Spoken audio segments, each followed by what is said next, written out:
आनंद वाटिका स्थित सनातन संस्कार धाम में मंगलवार को धर्म सभा का आयोजन किया गया, जिसमें संतों व धर्माचार्यों द्वारा उत्तर प्रदेश में आगामी सरकार समेत विभिन्न मुद्दों को लेकर चर्चा की गई। उत्तर प्रदेश विधानसभा चुनाव 2022 नजदीक आते ही जहां सभी राजनीतिक दलों की तैयारियां लगातार जोर पकड़ रही हैं, वहीं जनता भी प्रदेश में आगामी सरकार कैसी हो, इसको लेकर अपनी रणनीति बनाने में जुट गई है। इसी श्रृंखला में मंगलवार को वृंदावन में धर्म सभा का आयोजन किया गया। आनंद वाटिका स्थित सनातन संस्कार धाम में आयोजित धर्म सभा में संतों एवं धर्माचार्यों द्वारा उत्तर प्रदेश में आगामी सरकार को लेकर की गई चर्चा में अपने अपने विचार रखे गए। संत एवं धर्माचार्यों का कहना है कि प्रदेश में आगामी सरकार ऐसी हो जो भारतीय संस्कृति की रक्षा, गौरक्षा व संवर्धन आदि को प्रमुखता से ले। वहीं क्षेत्रीय विधायक भी ऐसा होना चाहिए जो जनता को मूलभूत सुविधाएं उपलब्ध कराने के साथ ही उनकी समस्याओं का समाधान कराए।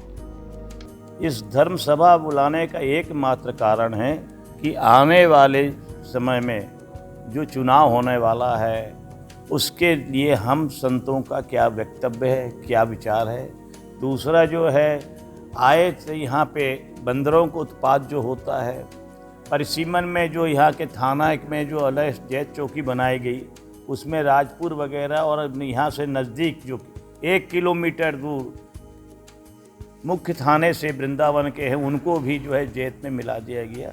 साधु तो कहीं भी जाए, साधु के झगड़े से कोई मतलब ही नहीं, लेकिन समाज में व्यवस्थाओं में अव्यवस्थित होने कारण से इन सब बिंदुओं पे विचार करने के लिए आज धर्म सभा को यहाँ बुलाया गया, माननीय हमारे फूलडोल जी के अध्यक्षता में। आज हम संतों का सनातन धर्म अनुयायी हम लोग हैं।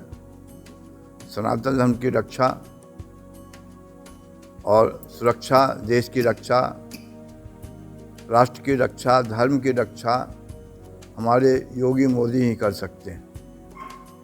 दूसरे पार्टी कोई हिंदुत्व की बात नहीं, दूसरे पार्टी तो हमें कहता है हिंदू आतंकवादी हैं, हिंदू मंदिर में जाते हैं तो वही बाहर निकल छेड़ते हैं, हम लोग को चिलमधारी बताते हैं। तो जो चिलमधारी हम महात्मा को बताएं हिंदू आतंकवादी है, मंदिर में छेड़ते हैं, वो हमारी क्या रक्षा कर सकता है। इसलिए देश की समाज की रक्षा 370 कोई माई का लाल पार्टी बनाया, अब तक 370 नहीं हटाया। राम जन्म कोई पार्टी कोई माई का लाल नहीं जो राम जन्म का बना सकता, आज तक किसने बनाया? योगी मोदी ने बनाए। काशी विश्वनाथ का भी उद्घाटन किया गया है, उसका भी मोदी योगी के सहयोग से हुआ है।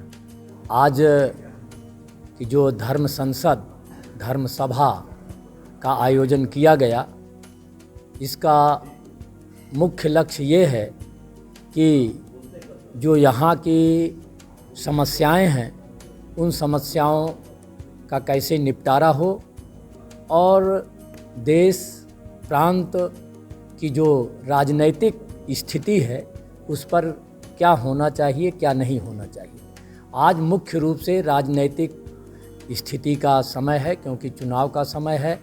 तो इस समय संपूर्ण देशवासियों को ये सोचना चाहिए, विशेष करके उत्तर प्रदेश वालों को ज़रूर सोचना चाहिए कि यह जो आज का समय है संक्रमण का समय है। दो विचारधाराओं का संघर्ष चल रहा है। एक तरफ राष्ट्रीय विचारधारा, भारतीय विचारधारा, हिंदू संस्कृति की विचारधारा, दूसरी तरफ पाश्चात्य संस्कृति की विचारधारा। इन दोनों संघर्षों के समय उत्तर प्रदेश की जनता को ये ध्यान देना चाहिए कि अगर इस समय हम राष्ट्रीय विचारधारा के साथ नहीं रहे तो फिर निश्चित मानिए कि जो स्थिति कश्मीर में हिंदुओं के साथ हुई, जो स्थिति पश्चिम बंगाल में हिंदुओं के साथ हो रहा है, जो स्थिति केरल में हिंदुओं के साथ हो रही है, वही स्थिति उत्तर प्रदेश में भी हिंदुओं